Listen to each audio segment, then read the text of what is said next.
ساما نہیں خفتان تو ہے نعرے مارو، تدبیر نہیں شمشیر نہیں میدان تو ہے نعرے مارو، تنظیم نہیں ترتیب نہیں ہے جان تو ہے نعرے مارو، تنظیم نہیں ترتیب نہیں ہے جان تو ہے نعرے مارو، تعمیر نہیں تخریب صحیح عنوان تو ہے نعرے مارو۔ ترجمان محترم، ابھی آپ حضرات کے سامنے کہہ رہے تھے کہ تقلید قلادۃ سے مشتق ہے، جس کے معنی گلے میں پٹا ڈالنے کے ہیں۔ لہذا ترجمان محترم پہلے تو اس بات کو نوٹ کر لیں کہ وہ لفظ قلادۃ نہیں بلکہ قلادۃ بکسر القاف سے مشتق ہے، جس کا معنی پٹا بھی ہے جو جانوروں کے گلے میں ڈالا جاتا ہے اور ہار بھی جو انسانوں کے گلے میں ڈالا جاتا ہے۔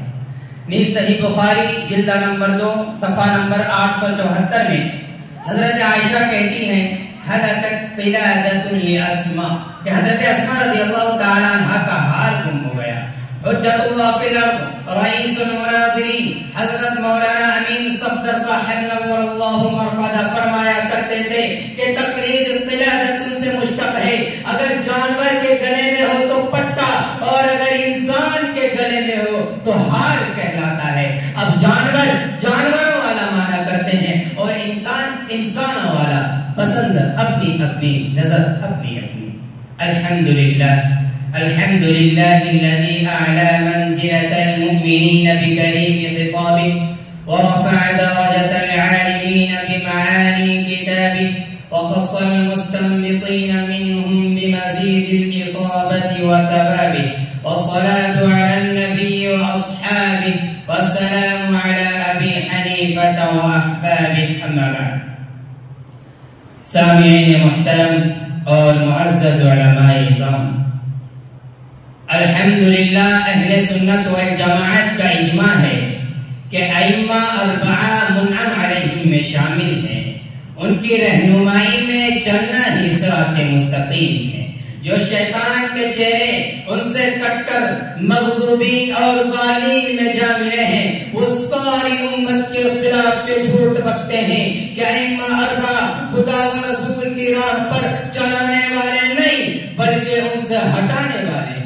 دور برطانیہ میں ملکہ وکٹوریہ کی کوکھ سے جنم لینے والا فرقہ اپنے آپ کو اہل حدیث کا نام دے کر متروک العمل حدیث کے بہانے نبی اکرم صلی اللہ علیہ وسلم کی سنتوں کو مٹاتا ہے۔ اجماع کے مقابلے میں اتباع ہوا، فقہ کے مقابلے میں خود رائے اور حدیث نفس پر عمل کرتا ہے، جس کا وجود اسلام کی ابتدائی 12 صدیوں کے بعد ہوا۔ اس سے پہلے غیر مقلدین کا ایک ترجمہ، ایک تفسیر، ایک فتویٰ، ایک مدرسہ یا ایک مکتب بھی عالم وجود میں نہیں تھا۔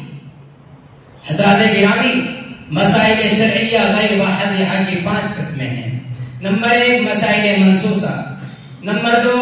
منسوسہ متعارضہ، نمبر 3 منسوسہ مجملہ، نمبر 4 منسوسہ محتملۃ المعانی، نمبر 5 منسوسہ غیر متعینہ الاحکام۔ ان 5 قسم کی مسائل اجتہادیہ میں غیر مجتہد کے لیے کسی ایسے مجتہد کی تقلید کرنا ضروری ہے جس کا مجتہد ہونا دلیل شرعی یعنی اجماع سے ثابت ہو، اور اس مجتہد کا مسلک اصولا و فروعا مدون ہو، اور ساتھ ہی ساتھ اس مجتہد کا مسلک تواتر کے ساتھ ہم تک پہنچا ہو، اور تواتر میں سند کی ضرورت نہیں ہوتی۔ صحابہ کرام میں بھی اچھی خاصی تعداد مجتہدین کی رہی ہے، لیکن کسی کا مسلک نہ مدون ہو سکا اور نہ ہی تواتر کے ساتھ ہم تک پہنچ سکا۔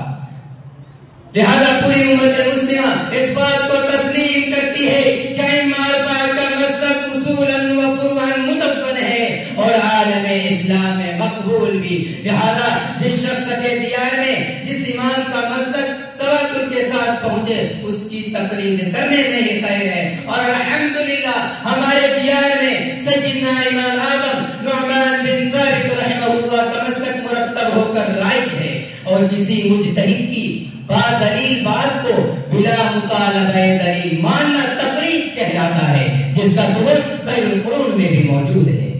لہذا ہم تقریباً حنفی ہیں جس کا ثبوت قرآن و احادیث، اجماع، قیاس اور دلائل عقلیہ سے ثابت کیا جائے گا انشاءاللہ تعالی۔ دعا کریں کہ آج کا یہ مناظرہ ہی رہے، ورنہ تو مناظرہ کو مقابلہ میں بدلنا فریق مخالف اور ان کے اکابرین کی عادت قدیمہ رہی ہے، نعوذ باللہ۔